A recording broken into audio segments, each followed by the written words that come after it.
طريقنا قرآننا يا قوم مصدر عزنا قرآننا نور يضيء طريقنا قرآننا يا قوم مصدر عزنا قرآننا كان الأساس لمجدنا قرآننا أضحى السبيل لنصرنا قرآننا أضحى السبيل لنصرنا قرآننا نور يضيء طريقنا قرآننا يا قوم مصدر عزنا قرآننا نور يضيء طريقنا قرآننا يا قوم مصدر عزنا قرآننا كان الأساس لمجدنا قرآننا أضحى السبيل لنصرنا قرآننا أضحى السبيل لنصرنا يا إخوة الإسلام هيا إلى الأمام بالعزم والإقدام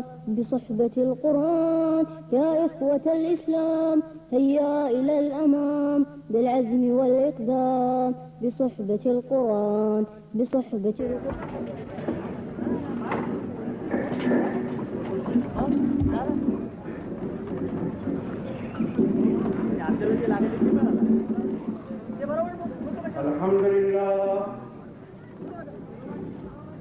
الحمد لله نحمده ونستعينه ونستغفره ونؤمن به ونتوكل عليه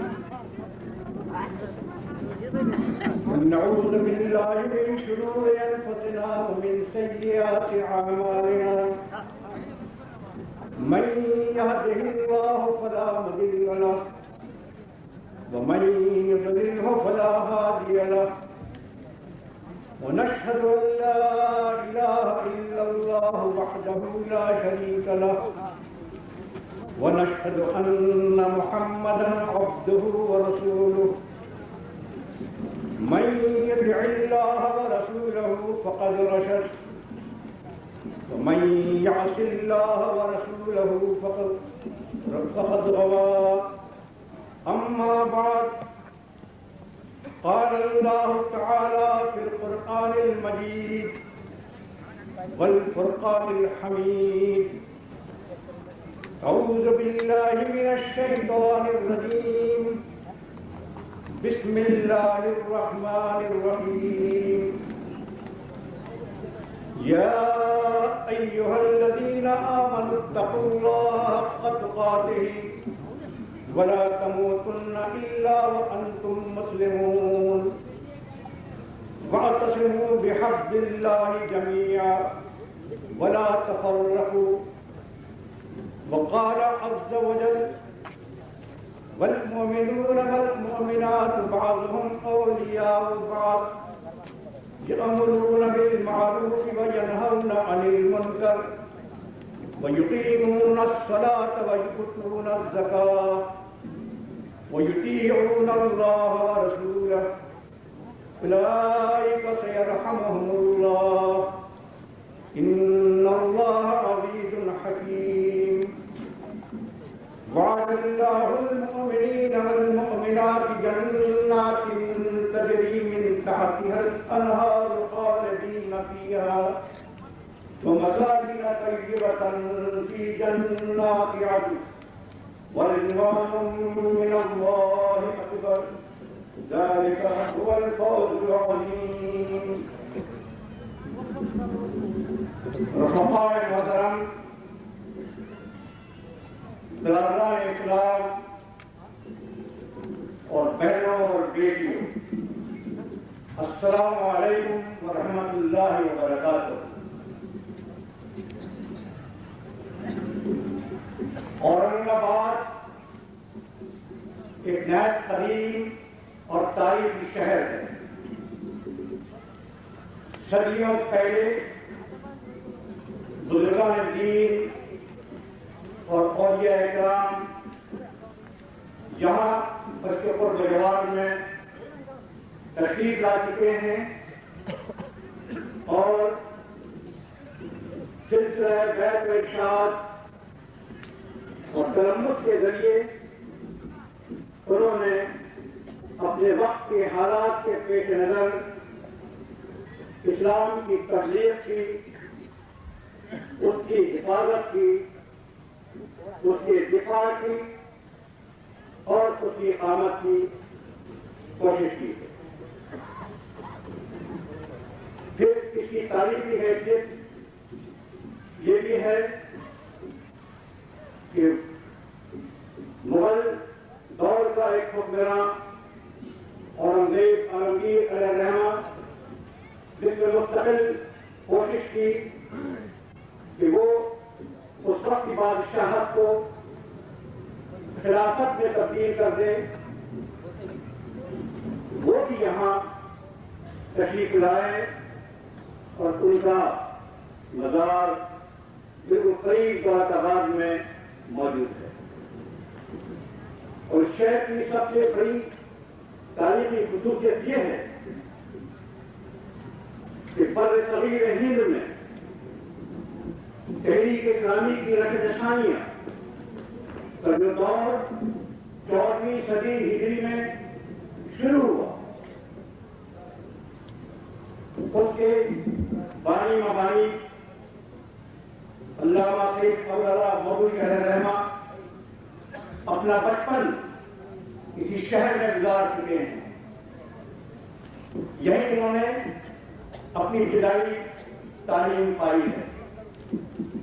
ان کا مکان اب بھی اس شہر میں موجود ہے. اس تاریخی شہر کے اندر یوں تو تشکیل جماعت کے کچھ سال بعد ہی سے منتخب طور پر تحریک اقامت دین کا آغاز ہو چکا تھا اور لٹریچر کے ذریعے یہاں کے منتخب لوگوں تک ایمان کی، تقوی کی، اسلام کی اور اسلامی اجتماعیت کی باتیں پہنچائی جا رہی تھیں. امر بالمعروف اور نہی عن المنکر کے لیے ان کو آمادہ کیا جا رہا ہے. لیکن حقیقت واقعہ یہ ہے کہ جولائی 1949 سے باقاعدہ اس شہر کے اندر منظم طور پر تحریک اسلامی کے کام کا آغاز ہوا اور الحمدللہ اب تک نہ صرف یہ کہ جاری ہے بلکہ دن بدن ترقی کرتا جا رہا ہے. اسی شہر میں 20ویں مرتبہ یہاں کی ہر ایک تاریخی مسجد کے اندر خطبات جمعہ کے ذریعے سے اس آجز کو جماعت اسلامی کے تعارف کی اور اسلام کے پیغام کو پیش کرنے کی سعادت حاصل ہو چکی ہے. لیکن یہ پہلا موقع ہے کہ آل مہاراشٹر کا جو یہ اجتماع منعقد ہو رہا ہے، جس میں دور دراز سے اور قرب جوار کی ریاستوں سے ہزار کی تعداد میں رفقا اور خواتین بھی تشریف لا چکے ہیں اور لاتے جا رہے ہیں. ان کے سامنے ایک مختصر سا خطبہ جمعہ پیش خدمت کیا جا رہا ہے. رفقائے محترم، ہم سب کا، دنیا کے سارے مسلمانوں کا یہ ایمان ہے کہ تاریخ کے ہر دور میں، دنیا کے ہر ملک میں اور ہر زمانے اور ہر قوم کے اندر اللہ تعالیٰ نے جتنے بھی اپنے پیغمبر بھیجے ان سب نے اسلام ہی کی دعوت اپنے قوم کے لوگوں کے سامنے پیش فرمائی. اس دعوت کا جو بلباب صرف یہی تھا کہ یا ایھا الناس اعبدوا ربکم الذی خلقکم، کہ انسانوں ہوش سنبھالنے سے لے کر مرتے دم تک اپنی زندگی کے ہر گوشے میں، فکر و خیال میں، اخلاق و معاملات میں، تہذیب و تمدن میں، سیاست و معیشت میں صرف اللہ کی بندگی کرو. ان سب کا ایک ہی مشترک کام تھا، وہ صرف اسلام پر چلنا، اسلام کی دعوت دینا. توحید اور آخرت اور رسالت اس کی بنیاد ہے. انہی کو تقاضوں کو پورا کرنے کی طرف وہ بندگان خدا کو بلایا کرتے تھے۔ حضرت نبی کریم صلی اللہ علیہ وسلم کی رہنمائی اور قیادت میں جو ملت اسلامی وجود میں آئی تھی اور جس کے افراد حضرات صحابہ کرام رضوان اللہ تعالیٰ علیہم اجمعین تھے، اس ملت کی اجزاء ترکیب، اس ملت کی خصوصیات اور اس ملت کا منزل مقصود جو کچھ تھا، ہم میں سے اکثر رفقا اس کو جانتے ہیں۔ سب کو معلوم ہے کہ وہ لوگ اہل ایمان تھے، درجہ اول تھے، ان کے اندر تقویٰ تھا، خشیت الہی تھی، اللہ کی ناراضگی سے بچنے کا جذبہ تھا۔ پھر وہ تقویٰ کے حق کو بھی ادا کرنے کی کوشش کیا کرتے تھے۔ ان کی پوری زندگی اسلام کا چلتا پھرتا نمونہ اور قرآن کی زندہ تصویر تھی۔ وہ زندگی کے تمام لمحات اسلامی پر چلتے تھے، اسلامی کی تبلیغ کیا کرتے تھے، اسلامی کے دفاع کے لیے سینہ سپر رہتے تھے اور اسلام کی اقامت کے لیے، تاکہ فرد اور سوسائٹی اسلام کے سانچے میں ڈھل جائے، جیسے ہی وہ جہد کیا کرتے۔ پھر اتنی ہی بات نہیں، ان کے اندر اسلامی اجتماعیت پائی جاتی تھی۔ وہ اللہ تعالیٰ کے اس حکم کو سامنے رکھتے تھے کہ وَاعْتَصِمُوا بِحَبْلِ اللَّهِ جَمِيعًا وَلَا تَفَرَّقُوا، کہ اے ایمان لانے والوں، اللہ کی رسول کی مضبوطی سے تھام لو اور آپس میں تفرقہ نہ ڈالو۔ پھر حضرت نبی کریم صلی اللہ علیہ وسلم کے اس ارشاد مبارک کو اور آپ کے عمل اور آپ کی سنت کو سامنے رکھا کرتے تھے کہ جیسا کہ آپ نے فرمایا کہ میں تم کو 5 باتوں کا حکم دیتا ہوں۔ ایک یہ کہ تم جماعت بن کر زندگی گزارو، دوسری یہ کہ اپنے امیر کی بات سنو دل کے کان سے، تیسری یہ کہ اس کی معروف میں اطاعت کرو خوش دلی کے ساتھ، برضا اور رغبت، اور چوتھے یہ کہ اللہ کی راہ میں ہجرت کرو دین کی تبلیغ و ارشاد اس کے فروغ اور اقامت کے لیے، اور 5ویں یہ کہ جہاد کرو۔ ان ہدایات پر وہ گامزن۔ پھر اس اسلامی اجتماعیت کی 3 اجزاء ترکیبی تھی۔ سب سے پہلا جو ترکیبی یہ تھا کہ اِنَّ أَكْرَمَكُمْ عِندَ اللَّهِ أَتْقَاكُمْ کے معیار پر قیادت، امارت اور خلافت ملت اسلامیہ کے سب سے بہتر شخص کے پاس تھی، جو اپنی ایمان کی حرارت میں، اخلاق کی بلندی میں، سیرت کی پاکیزگی میں، تقویٰ کی پختگی میں سب سے ممتاز تھا۔ پھر اسی اسلامی اجتماعیت کی دوسری خصوصیت یہ تھی کہ مامورین بھی حتی الوسط معروفات کے پابند تھے، منکرات سے بچتے تھے، اسلام پر عمل کرتے تھے، جاہلیت سے دور رہتے تھے، زیادہ سے زیادہ قرآن کی عملی تصویر تھے، اور ان کی زندگی کے اندر براہ نام کبھی کبھار غیر قرآنی یا غیر اسلامی چیز پائی جاتی تھی، لیکن وہ بھی پھر خدا کے خوف سے اور صالح اور پاکیزہ معاشرے کے دباؤ سے بھلائی میں تبدیل ہو جاتی ہے۔ اور تیسری خصوصیت اس اسلامی اجتماعیت کی یہ تھی کہ کتاب اللہ اور سنت رسول اللہ ضابطۂ امر و اطاعت تھا امیر اور مامورین کے درمیان۔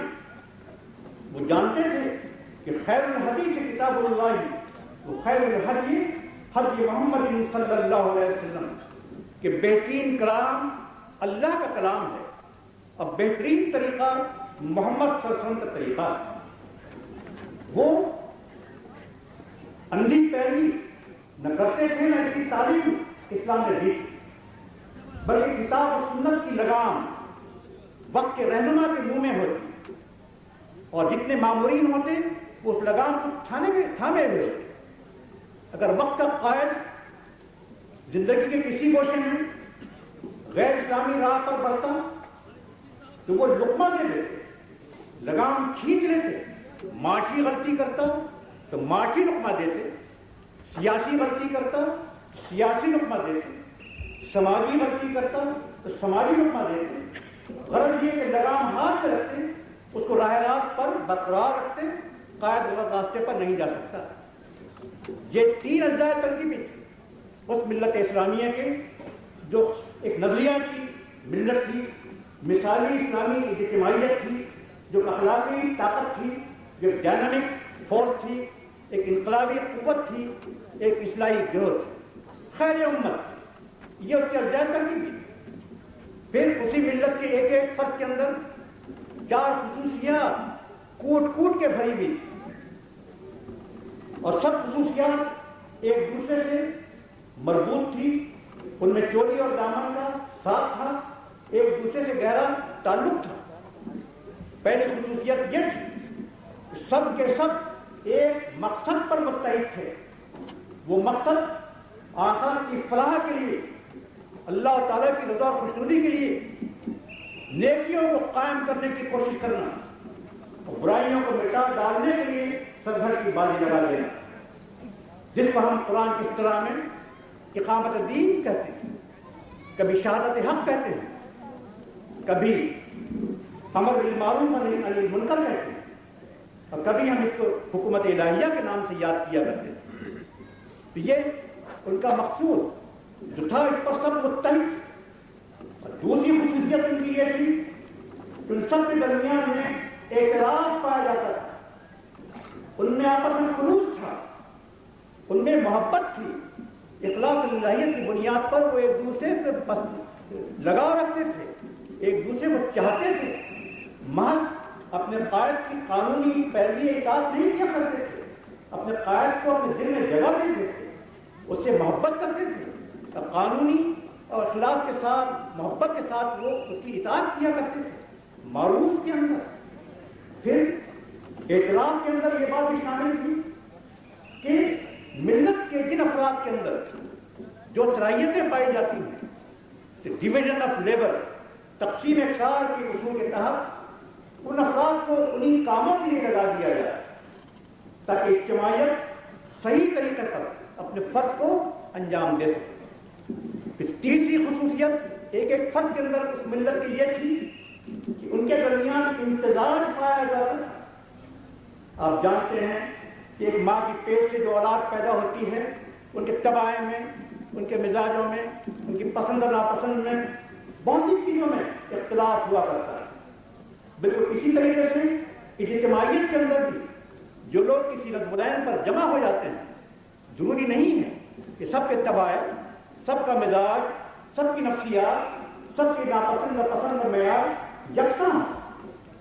اس لیے ضروری ہے کہ امتزاج کی کیفیت، ٹالرنس اور رواداری کی کیفیت، حلم اور بردباری کی کیفیت قائد میں بھی اور معمولین میں بھی پائی جائے تاکہ پوری اجتماعیت کو جوڑ کر چلایا جا سکے۔ لیکن اگر کوئی قائد یہ چاہے کہ بس میری ہی مرضی پریویل کرتے رہیں، یا میں ایک ہی ڈنڈے سے سب کو ہانکتا رہوں، مزاجوں کو تبدیل کرتا رہوں، اپنی پسند کے مطابق اس کی پسند کو بنا ڈالوں، اپنی رجحان طبیعت کے مطابق اس کو رجحان طبیعت کو تبدیل کر دوں، کس سطح پر بھی قائد ہو، مقامی، ضلع کی، علاقے کی، حلقے کی، مرکز کی، تو ظاہر ہے یہ ملی سطح پر تو یہ نہیں ہو سکتا، اس سے اجتماعیت ٹوٹ جاتی ہے۔ اس لیے تیسری خصوصیت ان سب میں پائی جاتی تھی وہ امتزاج تھی۔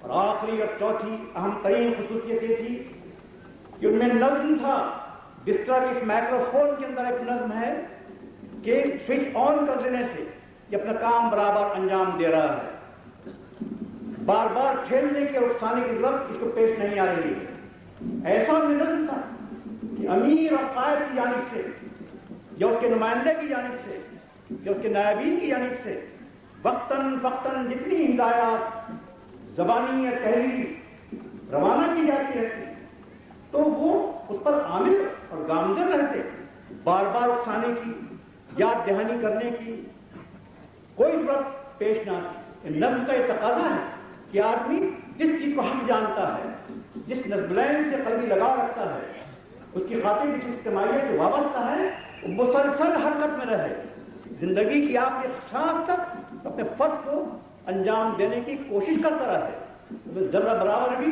خلل نہ آئے۔ یہ خصوصیات تھی۔ پھر اجتماعیت کی ان خصوصیات کے علاوہ ان سب کا کام کیا تھا؟ مردوں کا بھی اور عورتوں کا بھی۔ یہی بات سورہ توبہ میں بیان کی گئی ہے کہ والمؤمنون والمؤمنات بعضهم اولیاء بعض، کہ مومن مرد اور مومن عورتیں حسن اتفاق سے دونوں بھی یہاں موجود ہیں اور تحریک اسلامی ہند سے وابستہ ہیں۔ یہ دونوں ایک دوسرے کے رفیق ہیں، غمگسار ہیں، ساتھی ہیں، معاون ہیں۔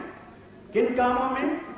نیکی کو قائم کرنے میں، بدی کو مٹانے میں، نمازوں کو قائم کرنے میں، زکوٰۃ کو دیتے رہنے میں، اور اللہ اور اس کے رسول کی اطاعت کرنے میں۔ پھر اللہ تعالیٰ ارشاد فرماتا ہے کہ جب یہی خصوصیات ملت اسلامیہ کے افراد میں پیدا ہو جاتی ہیں تو یہی وہ لوگ ہیں، یہی وہ مومن مرد ہیں، یہی وہ مومن عورتیں ہیں کہ جن کے اوپر اللہ تعالیٰ کی رحمتوں کا نزول ہوگا۔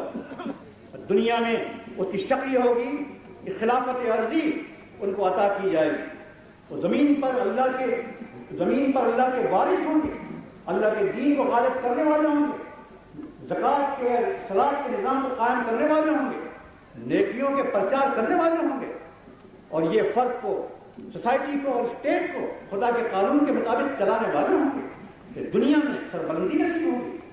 یہ رحمت کا نزول اس سب میں دنیا کی زندگی میں ہوگا، اور مرنے کے بعد جب اللہ تعالیٰ کے حضور جائیں گے تو خود وہ وعدہ فرما رہا ہے آگے کہ وعد اللہ للمؤمنین والمؤمنات جنات تجری من تحتها الانہار خالدین فیہا ومساکن طیبۃ فی جنات عدن ورضوان من اللہ اکبر ذلک هو الفضل العظیم، کہ اللہ مومن مردوں سے اور مومن عورتوں سے وعدہ کر رہا ہے کہ جو اپنے اندر یہ خصوصیات پیدا کر لیں تو پھر اللہ ان کو جنتوں میں رکھے گا، جہاں نہریں بہ رہی ہوں گی، جہاں وہ ہمیشہ رہیں گے، جہاں قیام کے لیے بہترین مکانات اور محل ہوں گے، اور سب سے بڑی بات یہ کہ وہاں اللہ کا دیدار نصیب ہوگا۔ یہ فوج عظیم، یہ اخروی نعمت، اخروی رحمت یہ ہوگی اور دنیاوی رحمت یہ ہوگی۔ تو ان آیات الہی کے اندر جو باتیں ہمیں معلوم ہوتی ہیں وہی ہے کہ اہل ایمان کا کام، چاہے وہ تحریک اسلامی ہند سے وابستہ ہوں یا نہ ہو، جب تک وہ ملت اسلامیہ کے فرد ہیں، اہل ایمان کا کام ہی یہ ہے کہ ان کی زندگی میں تقویٰ پیدا ہو، تقویٰ کے تقاضے کے طور پر مرتے دم تک ان کی زندگی اسلامی طرز پر گزرتی رہے، پھر اسلام کے تقاضے کے طور پر اسلامی کی خاطر ان میں اسلامی اجتماعیت پیدا ہو جائے، اور پھر اسلامی اجتماعیت برائے اجتماعیت نہ ہو بلکہ یہ اجتماعیت نیکی کے قیام کے لیے، منکر کے مٹانے کے لیے، نماز کے قیام کے لیے، زکوٰۃ کی ادائیگی کے لیے اور اللہ رسول کی اطاعت کے قانون کو غالب کرنے کے لیے مسلسل حرکت میں رہے۔ اللہ تعالیٰ ہم سب کو، سارے مسلمانوں کو اسی راہ پر چلنے کی توفیق عطا فرمائے، اور جو لوگ چل رہے ہیں ان کو ثابت قدمی عطا فرمائے۔ ربنا تقبل منا انک انت السمیع العلیم وتب علینا انک انت التواب الرحیم وآخر دعوانا ان الحمد للہ رب العالمین۔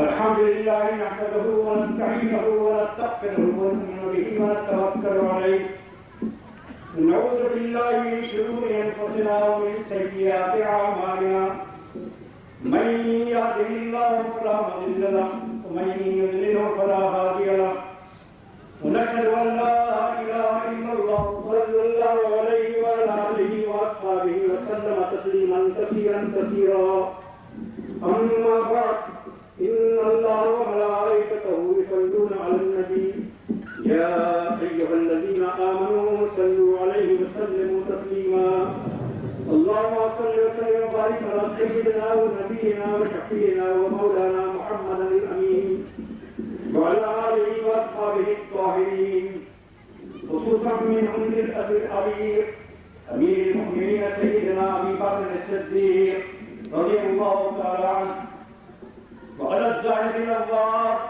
الناطق بالصدق والصواب أمير المؤمنين سيدنا أبي حفص بن عبد الخطاب رضي الله تعالى عنه، وعلى جامع القرآن أمير المؤمنين سيدنا عثمان بن عفان رضي الله تعالى عنه، وعلى عبد الله الغالب أمير المؤمنين سيدنا علي بن أبي طالب رضي الله تعالى عنه، وعلى ولديه السيدين أبي محمد الحسن وأبي عبد الله الحسين رضي الله تعالى عنهما، وعلى أمهما سيدة النساء فاطمة الزهراء رضي الله تعالى عنها، وعلى السابقين الأولين من المهاجرين والأنصار والذين اتبعوهم بإحسان رضي الله عنهم ورضوا عنه.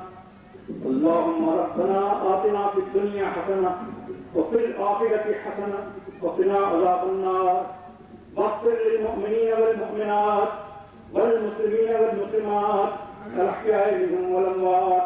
ربنا إنك سميع قريب مجيب الدعوات، برحمته الله يذكركم وادعوه يستجب لكم، ولذكر الله تعالى أعلى وأعلى وأعز وجل وأتم وأهم وأكبر.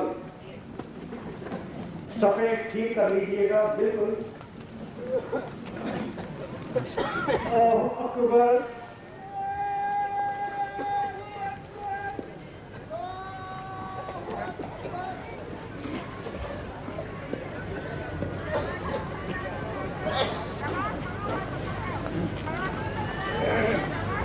الحمد لله رب العالمين الرحمن الرحيم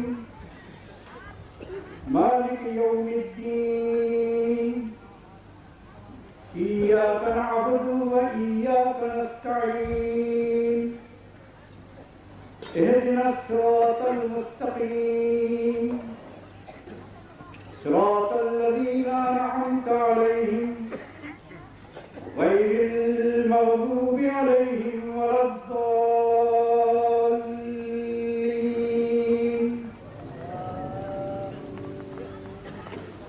تبدوا ما في أنفسكم أو تخفوه يحاسبكم به الله ويغفر لمن يشاء ويعذب من يشاء والله على كل شيء قدير. آمن الرسول بما أنزل إليه من ربه والمؤمنون كل آمن بالله وملائكته وكتبه ورسله لا نفرق بين أحد من رسله وقالوا سمعنا وأطعنا غفرانك ربنا وإليك المصير. لا يكلف الله نفسا إلا وسعها لها ما كسبت وعليها ما اكتسبت.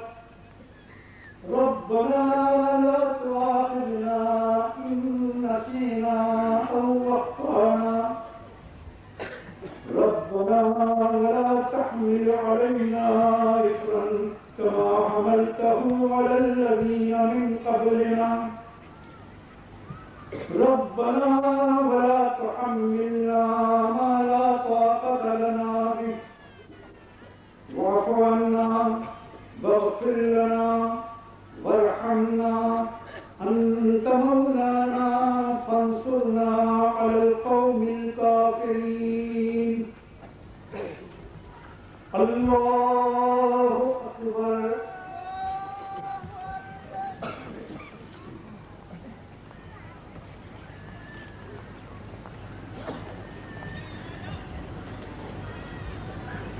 سمع الله لمن حمده. الله أكبر.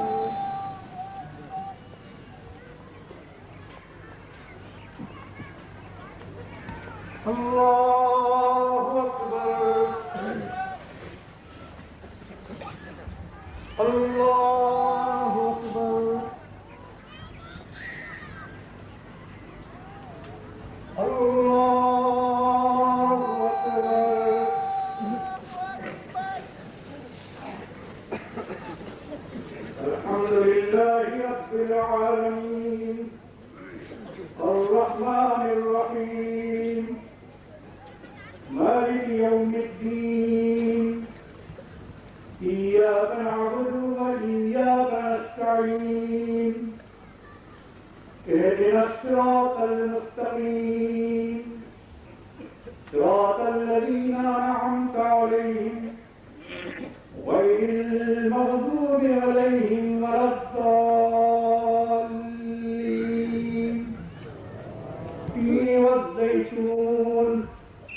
وطور سین وهذا البلد الأمين لقد خلقنا الإنسان في أحسن تقويم ثم رددناه أسفل سافلين إلا الذين آمنوا وعملوا الصالحات فلهم أجر غير ممنون فما يكذبك بعد بالدين أليس الله بأحكم الحاكمين.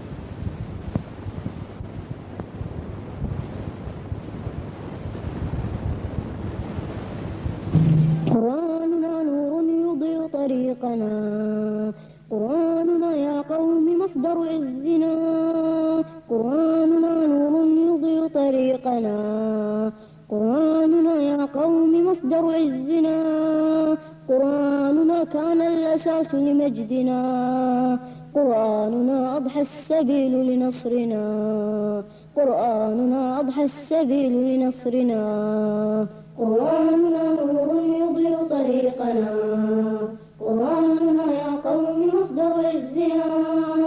آنریبل اسپیکر سے شکر گزار ہیں کہ انہوں نے ناظم اجتماع کی دعوت کو قبول کرتے ہوئے اپنے قیمتی وقت کو قربان کر کے یہاں تک آنے کا کشٹ کیا اور ہمیں توقع ہے کہ وہ وقت کے برننگ پرابلم پر یعنی کیا مذہب و اخلاق کے بغیر ملک کا بگاڑ دور ہو سکتا ہے اپنے قیمتی خیالات کو آپ کے اور ہمارے سامنے پیش کریں.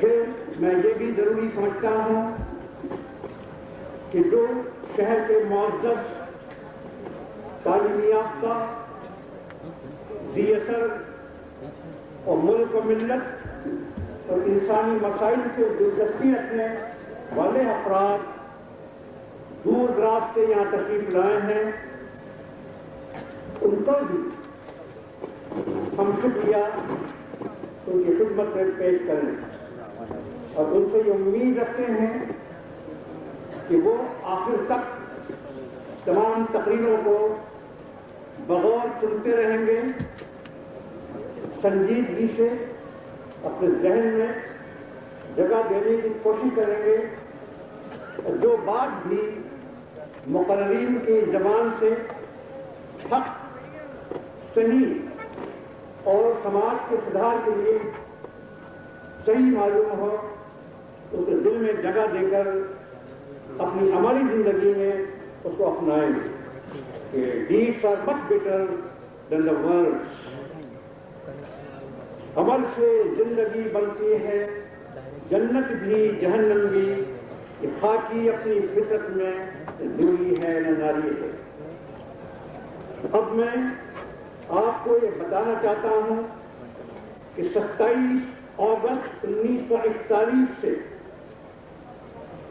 اپریل 1948 تک جماعت اسلامی اس یونائٹڈ انڈیا بر صغیر ہند میں جماعت اسلامی کے نام سے کام کرتی رہی ہے اور جب ہندوستان آزاد ہو گیا جسے اب آزادی کے بعد بھارت ورش کہا جاتا ہے اس وقت سے وہی جماعت اسلامی ہند کے کانسٹیٹیوشنل نیم دستوری نام سے اس ملک میں اب تک کام کرتی یعنی اچھے شہری بن سکے. پھر کیا یہ واقعہ نہیں ہے کہ بھارت ورش دنیا کا سب سے بڑا ڈیموکریٹک کنٹری جمہوری ملک ہے؟ کوئی ملک جو آبادی میں اس سے زیادہ ہی کیوں نہ ہو جیسے چائنا، وہ یہ دعویٰ نہیں کر سکتا کہ ڈیموکریسی اس کے یہاں پائی جاتی ہے. ویسٹرن کنٹریز کے اندر جو ڈیموکریسی ہے وہ آبادی کے لحاظ سے ہندوستان سے بہت چھوٹے ہیں. تو دنیا کا سب سے بڑا ملک اور ڈیموکریٹک ہونے کے باوجود حقیقت یہ ہے کہ ہم نے اور ہمارے لیڈروں نے ڈیموکریسی کو، جس کا مطلب یہ ہے government of the people by the people for the people, عوام کی حکومت عوام کے منتخب نمائندوں کے ذریعے سے عوام کی بھلائی کے واسطے دی ویری فرسٹ ڈے ہم نے دفنا دیا. یا اپنی ڈیموکریسی اور جمہوریت کو ہم نے موباکریسی میں، گنڈاکریسی میں، ڈیمونوکریسی میں، شیطنت میں تبدیل کر کے رکھ دیا. یہی وجہ ہے کہ جتنے شیطان صفت لوگ ہیں، سماج کے خراب لوگ ہیں، وہ بائی ہوک اور بائی کروک فیئر اور فاؤل مین سے الٹ کر کے helm of parliament and cabinet پہنچ جاتے ہیں تو ملک کو تباہ کرتے چلے جا رہے ہیں. کیا یہ واقعہ نہیں ہے کہ دنیا میں ہندوستان بھارت ورش پہلا ملک ہے جس نے ساری دنیا کو نیشنل کو ایگزسٹنس کا درد دیا ہے، قومی بقائے باہم کا. لیکن اسی حقیقت سے ہم انکار نہیں کر سکتے کہ یہ ملک جبکہ کمپوزٹ ہے، ملٹی ریشل ہے، ملٹی کلچرل ہے، ملٹی ریلیجس ہے، ملٹی لنگول ہے، ملٹی ریجنل ہے، مختلف زبانیں بولی جاتی ہیں، تہذیبیں پائی جاتی ہیں، مذاہب کے ماننے والے ہیں. تو سب سے پہلے ایموشنل انٹیگریشن، جذباتی اتحاد، سوشل انٹیگریشن، سماجی اتحاد، کلچرل انٹیگریشن، تہذیبی اتحاد، پولیٹیکل انٹیگریشن، سیاسی اتحاد اپنے دیش میں ہی ہونا چاہیے تھا. چیریٹی بگنس ایٹ ہوم، پہلے خیش بعد درویش. لیکن ہم نیشنل کو ایگزسٹنس کا درس ساری دنیا کو تو دیتے ہیں، اور ہم سے پہلے دنیا کی تاریخ میں کسی نے بھی یہ درس نہیں دیا. مگر ہم اپنے دیش کے اندر کوئی کو ایگزسٹنس اس ملٹی لنگول ملک کے اندر اب تک پیدا نہیں کر سکتے. کیا یہ واقعہ نہیں ہے؟ یہ دنیا کا سب سے بڑا وہ ملک ہے جس نے اہنسا کا سبق دنیا کے سامنے پیش کیا ہے. یہاں کچھ طبقات ایسے بھی رہتے ہیں کہ کیڑے کو مارنا بھی ان کے نزدیک پاپ ہے. یہ الگ بات ہے کہ انسانوں کا خون بہا دیا جاتا ہو، لیکن حقیقت یہ واقعہ یہ ہے کہ کیڑوں کو مارنا بھی پاپ ہے. لیکن کون سی ہنسا ہے جو اس دیش میں نہیں ہوتی رہی ہے آزادی کے بعد سے اب تک، جس کا سلسلہ جاری نہ ہو؟ ہندو مسلم کشمکش، سکھ ہندو دشمنی، ڈریوڈین آرمی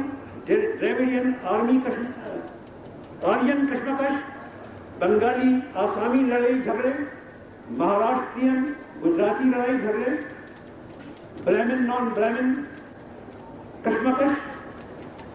کون سی ہنسا ایسی نہیں ہے جو جہاں ایک بھائی دوسرے بھائی کے خلاف نہ کرتا ہے؟ پھر یہ کیا واقعہ نہیں ہے کہ ہندوستان دنیا کا وہ ملک ہے جسے ہم فخر کے ساتھ تھرڈ ورلڈ کا سپر پاور کہہ سکتے ہیں.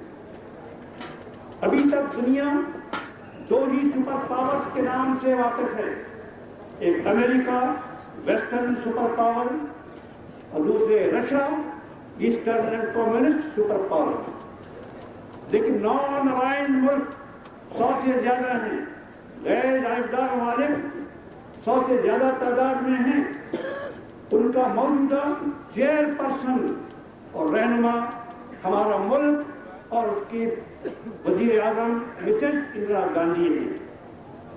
تو یہ تھرڈ ورلڈ کا دنیا کا سب سے بڑا اور سپر پاور ملک، نان الائنڈ اس کو ہونا چاہیے تھا، سارے ممالک کی رہنمائی کرنی چاہیے تھی کہ غیر جانبداری کی روش پر قائم رہے، لیکن کیا یہ دردناک واقعہ نہیں ہے کہ یہ تھرڈ ورلڈ کا سب سے بڑا ملک اور تھرڈ سپر پاور غیر جانبدار نہیں رہ سکا ہے، نہ رہتا ہے۔ اس کی دو ٹوک پالیسی اس طرح کی نہیں ہے کہ نیدر ایسٹ نار ویسٹ، بلکہ ایسٹ یا ویسٹ کسی کی طرف تو وقتاً فوقتاً جھکتا رہتا ہے۔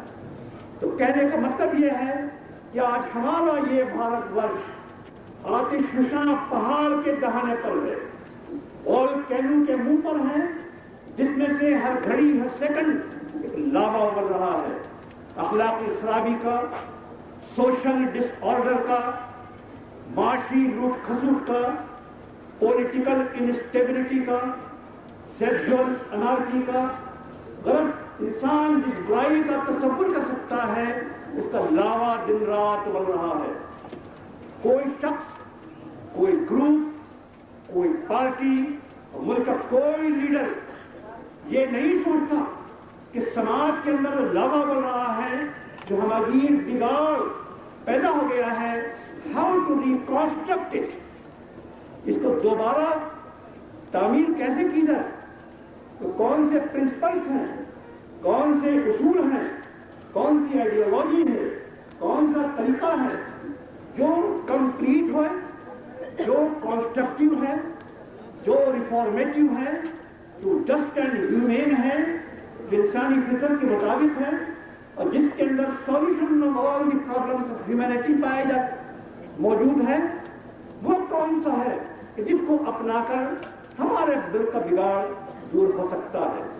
تو اس موضوع پر، اس ٹاپک پر اب آپ کے سامنے ہمارے آنریبل اسپیکرز، معزز مقررین اپنے قیمتی خیالات کو پیش کریں گے، اور انشاءاللہ آخر میں جماعت اسلامی ہند کے ادنا خادم کی حیثیت سے ہم جو نقطہ نظر رکھتے ہیں، ہمارا جو پوائنٹ آف ویو ہے، وہ بحیثیت صدر سمپوزیم آپ کی خدمت میں ہم پیش کرنے کی کوشش کریں گے۔ اللہ تعالیٰ سے دعا ہے کہ ہمارا یہ سمپوزیم معنوی اعتبار سے کامیاب ہو اور حق باتیں ہم سب قبول کر کے اس پر چلنے کی کوشش کریں۔ ربنا تقبل منا انك انت السميع العليم وتب علينا انك انت التواب الرحيم واخر دعوانا ان الحمد لله رب العالمين والسلام عليكم ورحمة الله وبركاته۔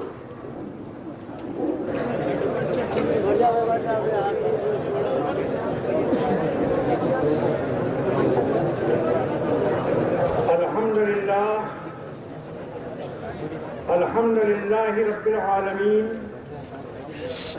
والصلاة والسلام على رسوله الأمين وعلى آله وأصحابه الطاهرين إلى يوم الدين۔ Honorable speakers، بزرگوں، بھائیوں اور دوستوں، السلام علیکم ورحمۃ اللہ وبرکاتہ۔ اور میری عزیز بیٹیوں اور نوجوانوں، تم سلامت رہو، ہزار برس، ہر برس کے ہوں دن 50 کہ سیاسی زندگی کی بنیاد تھا، and that religion should form the basis of national welfare and international peace۔ اور مذہبی کو قوم کی فلاح کی، دنیا کے امن کی بنیاد ہونا چاہیے۔ لیکن چونکہ ان تقریروں میں خود جو دعوت نامہ جماعت کی جانب سے ایشو کیا گیا ہے، اس میں لفظ مذہب استعمال کیا گیا ہے، جس کی وجہ سے کچھ غلط فہمی ہمارے ان بھائیوں میں سے بات جو ہوئی، اور جس کی وجہ سے ان حضرات نے ایک خیال ظاہر کیا اور ایک سوال بھی کیا۔ اس لیے میں چاہتا ہوں کہ اپنی تقریر کرنے سے پہلے ان غلط فہمیوں کو رفع کر دوں، سوال کا جواب اس کا معنی بندگی اور اطاعت اور امن اور شانتی کے نظام کے پھر وہی قرآن یہ بتاتا ہے کہ ایک ہی دین، ایک ہی طریقہ حیات، ایک ہی وے آف لائف ہر پیغمبر کے ذریعے سے بھیجا گیا. اور جتنی آسمانی کتابیں آج پائی جاتی ہیں ان میں جو صحت کی صحیح چیزیں ہیں ان سب کے درمیان یونیفارمٹی پائی جائے گی. توحید میں یعنی یونٹی آف آلمائٹی گاڈ، آخرت میں، رسالت میں اور اخلاق کے ضوابط میں، انسانی ہیومن ویلیوز کے اندر اتفاق یونٹی پائی جاتی ہے. اس لیے دین ہمیشہ ایک رہا ہے. یہ ہم نے اور آپ نے مذہب کے نام سے اس دین کے ٹکڑے ٹکڑے کر دیے ہیں اور ہر ایک نے اپنی دیری کی مسجد الگ بنا ڈالی ہے. ورنہ اللہ نے ایک ہی دین بھیجا تھا. اس کو ہم یوں سمجھ سکتے ہیں کہ جس طرح there can be only one straight line between the 2 points، جس طرح کے 2 نقطوں کے درمیان صرف ایک ہی سیدھا خط ہو سکتا ہے، ایک سے زیادہ جس کے خطوط ہوں گے وہ ٹیڑھے اور منحنی ہوں گے. Likewise, the shortest and the straight path between man and the Almighty God is only one. اللہ اور بندے کے درمیان مختصر ترین اور سیدھا ترین راستہ اگر کوئی ہو سکتا ہے صرف ایک ہی ہو سکتا ہے، ایک سے زیادہ نہیں ہو سکتے. اسی کو ہم سب مل کر خدا کا دین کہتے ہیں. دوسری بات جو غلط فہمی پیدا کرنے والی سامنے آئی وہ یہ ہے اور الزام عائد کیا جاتا ہے کہ مذہب فساد برپا کرنے والی شے ہے. مذہب ہندو مسلم کو لڑاتا ہے، ہندو سکھ کو لڑاتا ہے، ہندو عیسائی کو لڑاتا ہے، بنگالی اور آسامی کو لڑاتا ہے. لیکن جیسا کہ پنڈت جی نے فرمایا اقبال کے الفاظ میں کہ مذہب نہیں سکھاتا آپس میں بیر رکھنا، ہندی ہیں ہم وطن ہیں ہندوستان ہمارا. حقیقت واقعہ یہ ہے کہ مذہب نہیں سکھاتا ہے یہ لڑائی جھگڑے اور فساد، بلکہ مذہب کو ایکسپلائٹ کرنے والے، مذہب کا ایکسپلائٹیشن اپنے سیاسی مقاصد کے حصول کے لیے، اپنے مادی مفادات کو حاصل کرنے کے لیے مذہب کی آڑ لے کر فتنہ اور فساد برپا کیا جاتا ہے. ورنہ دین، دھرم یا دور جدید کی اصطلاح میں مذہب لمیٹڈ کنسپٹ ہے. اس میں کہیں تعلیم ایسی نہیں ملے گی کہ انسان کا خون بہائے، بلکہ بیسک تعلیم اس میں یہی ملتی ہے کہ سارے انسان ایک اللہ کی مخلوق اور عیال ہیں، اس لیے بھائی بھائی ہیں. سارے انسان ایک آدم اور حوا کی اولاد ہیں، اس لیے ہیومن برادرہڈ ان سب کے درمیان پائی جاتی ہے کہ خون کے شریک ہیں. اس بنا پر ہر ایک کی جان اور مال اور عزت اور آبرو کا احترام ناگزیر ہے.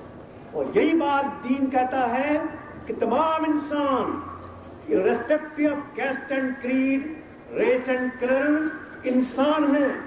Humanity is a common factor amongst them all. انسانیت سب کے درمیان ایک قدر مشترک ہے. اس لیے انسانی سوسائٹی کے اندر کوئی بھید بھاؤ، فتنہ اور فساد اور قتل و غارت نہیں ہونا چاہیے.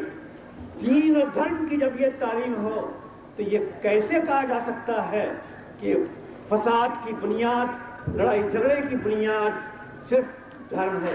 یہ تو سیاست دان ہیں جو اپنے مفاد کے حصول کے لیے دھرم کو بدنام کرنے کی کوشش کرتے ہیں.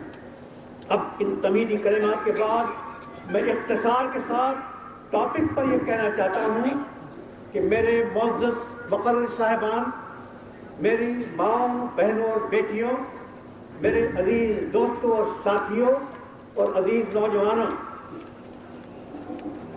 انسانی تاریخ میں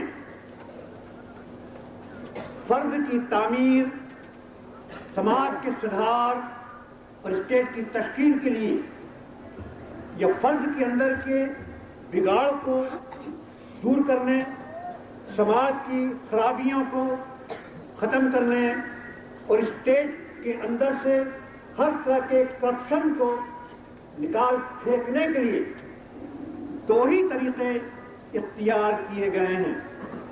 کوئی تیسرا طریقہ ابھی تک اختیار نہیں کیا گیا ہے، نہ قیامت تک ممکن ہے کہ تیسرا طریقہ اختیار کیا جائے. ایک طریقے کا نام ہے رحمانی طریقہ اور دوسرے طریقے کا نام ہے شیطانی طریقہ.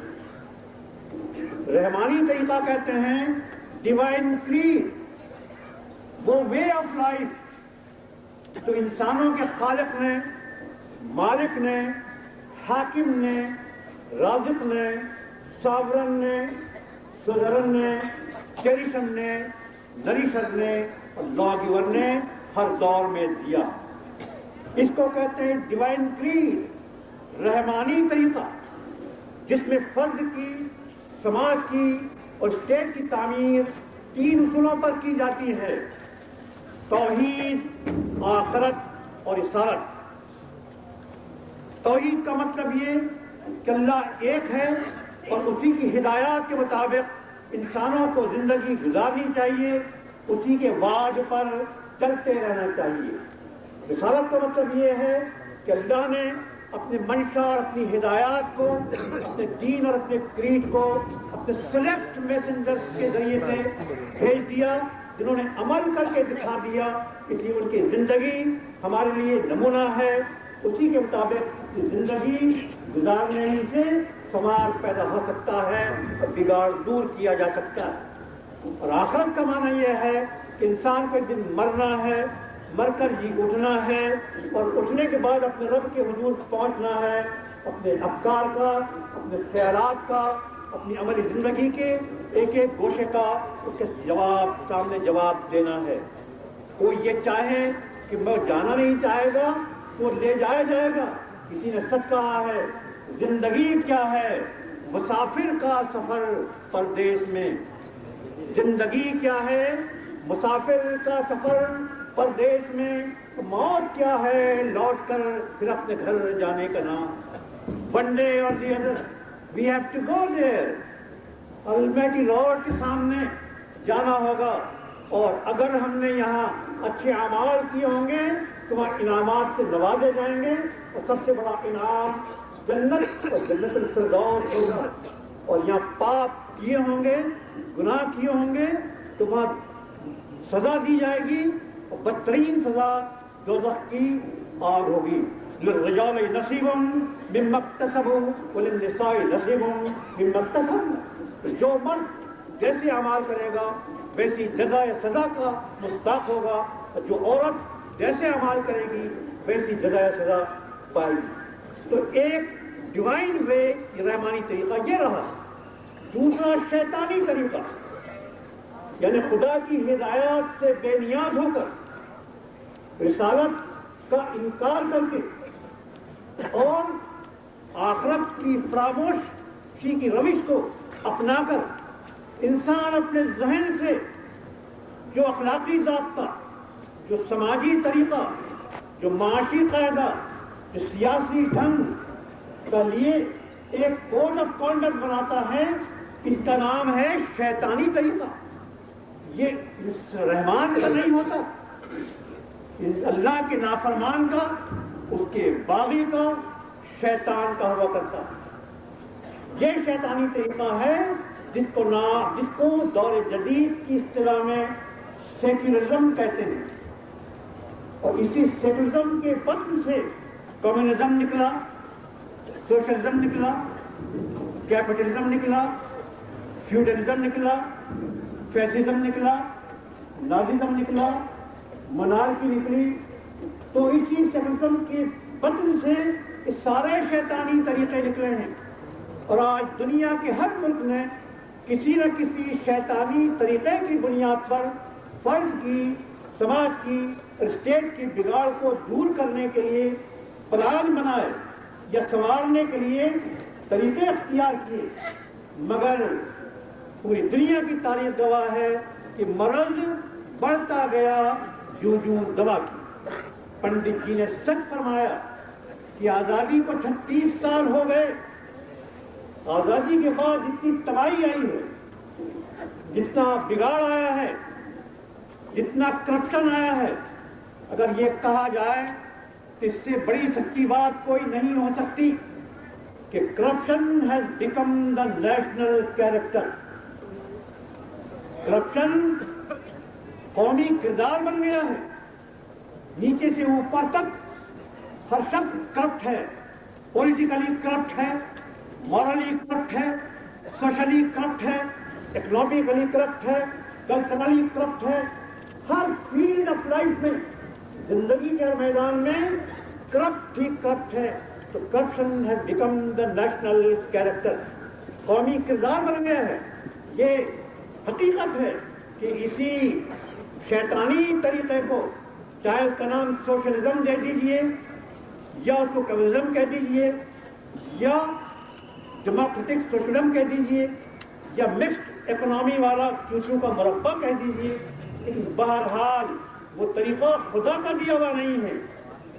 جو عقل کامل رکھتا ہے، جو جذبات کا غلام نہیں ہوتا ہے، یہ تمام انسانوں کا رب ہے، سب سے یکساں محبت کرتا ہے، انسان کی ضرورتوں سے باخبر ہے، جو پری ہسٹورک پیریڈ کو جانتا ہے، جو قیامت تک کے لیے جو حالات پیش آ سکتے ہیں ان کو پہچانتا ہے. اس نے نہیں دیا ہے وہ ضابطہ، یہ ہم جیسے ناقص انسانوں نے بنایا ہے. اس کے نتیجے میں سماج بگڑا ہے. کہ کیا پھر اسی کو ذریعہ بنایا جائے کہ سماج سدھر سکے؟ یہ ناممکن بات ہے. اس کے مقابلے میں ڈیوائن وے آف لائف ہے، جس کا دل سے خواہش مند مسلمان بھی ہوتا ہے، ہندو بھی ہوتا ہے، سکھ بھی ہوتا ہے، عیسائی بھی ہوتا ہے، جو بھی خدا اور اس کے دھرم سے، آسمانی کتابوں سے دور و نزدیک کا کوئی تعلق رکھتا ہے، وہ چاہتا تو یہی ہے. لیکن کیونکہ دین اور دھرم کا صحیح کنسپٹ، پورا سسٹم نظر کے سامنے نہیں ہوتا، نہ کتابوں میں پایا جاتا ہے، اور دنیا کے کسی ملک کے اندر وہ اسٹیبلش فیکٹ کے طور پر دکھائی دیتا ہے، اس لیے وہ پریشان ہو جاتا ہے. لیکن واقعہ یہ ہے کہ ڈیوائن وے آف لائف جو توحید آخرت رسالت کی بنیاد پر ہے، اس پر سماج کی ہی تعمیر ہو سکتی ہے. اسی سے سماج کی اصلاح ممکن ہے، اسی سے سماج کا بگاڑ دور ہو سکتا ہے.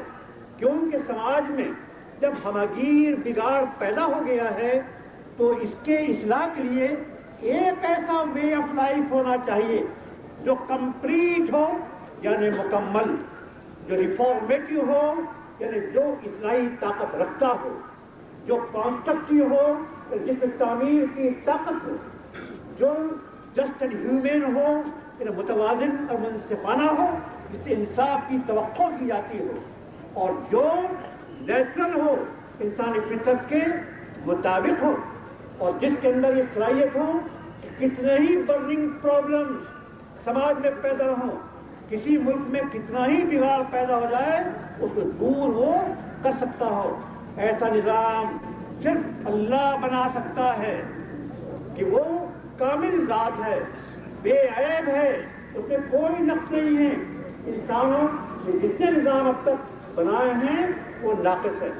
موقع نہیں ہے، ورنہ میں آپ کو بتاتا کہ تاریخ کے ہر دور میں جب بھی خدا کے پیغمبر نے اسی بنیاد پر فرد سماج کے اندر سے بگاڑ کو دور کرنے کی کوشش کی تو اس وقت کے زمانے کا وہ بہترین سماج بنا. اور وہ لوگ ایک نیوکلیس تھے مین آف ایگزمپلری کیریکٹر کے، انتہائی مثالی کردار کے وہ ایک نیوکلیس تھے. اور آج سے ٹھیک 1500 برس قبل حضرت نبی کریم صلی اللہ علیہ وسلم نے اسی نظام کی بنیاد پر وہ عرب دنیا میں سب سے زیادہ بد اخلاق تھے، ان کو اخلاق کے پیکروں میں تبدیل کر دیا اور وہ دنیا کو اخلاق کے درس دینے لگے. وہ عرب جو شراب پیتے اور پلاتے تھے، جس کے عشق کے متوالے تھے، جو زبان حال اور قال سے کہتے تھے کہ پینے پلانے سے غرض، مٹنے مٹانے سے غرض، جب حشر کا دن آئے گا اس وقت دیکھا جائے گا ان کے اندر سے شراب کی لعنت صرف خدا کے خوف سے پیدا کر دی گئی، اتنی کہ اگر پیالہ منہ سے لگا تھا تو انہوں نے پھینک دیا، گھڑے بھرے رکھے تھے تو ٹھوکر مار کے دریا بہا دیے، حلق کے اندر قطرہ شراب اتر گیا تھا تو اگل دیا۔ بعد کے کسی دور میں کسی نے یاد دلایا کہ پیالہ آج پی لیا جائے تو جواب میں کہہ دیا کہ ساقی بھی دور جان بھی بادل گھرے ہوئے، میرا یہ حال ہے کہ میں توبہ کیے ہوئے۔ پھر وہی عرب جو جوان لڑکیوں کو عزت اور عصمت کو لوٹنا اپنا فرض منصبی سمجھتے تھے، 10-10 20-20 عورتوں کو اپنے حرم میں رکھتے تھے، اس پر بھی وہ قانے نہیں رہتے تھے۔ ان کے اندر سے اس زنا کی لعنت کو ختم کرنے کے لیے ہمارے ملک کی قانون کی طرح suppression of a moral tempering women's act, اس طرح کی کسی قانون کی طرح کسی قانون کا حضرت محمد صلی اللہ علیہ وسلم نے سہارا نہیں لیا، بلکہ صرف یہ کہا کہ اے لوگوں، زنا کو اللہ نے حرام قرار دیا ہے، اس سے نسل حرام وجود میں آتی ہے، خاندان تباہ ہو جاتے ہیں۔ تو وہ زانی جو زبان حال اور قال سے کہتے تھے کہ جام شراب، مست گھٹا، مطرب و بہار سب آ چکے ہیں، آپ کے آنے کی دیر ہے، پاک باز انسانوں میں تبدیل ہو۔ پھر وہی عرب جو شرم و حیا کے مارے غربت و افلاس کے ڈر سے اپنی بیٹیوں کو زندہ قبروں میں دفن کر دیا کرتے تھے، جس طرح کہ آج فیملی پلاننگ کے معذب نام سے اولاد کو پیدا ہونے سے پہلے ہی ماں کے تقریباً کے پیسے تھے، جیسے کہ ہندوستان میں ہندو اور مسلمان، برہمن نان برہمن، یا دنیا میں چین اور جاپان، امریکہ اور روس، ڈریوڈین آرین، پاکستانی ہندوستانی، سب ایک دوسرے کے دشمن۔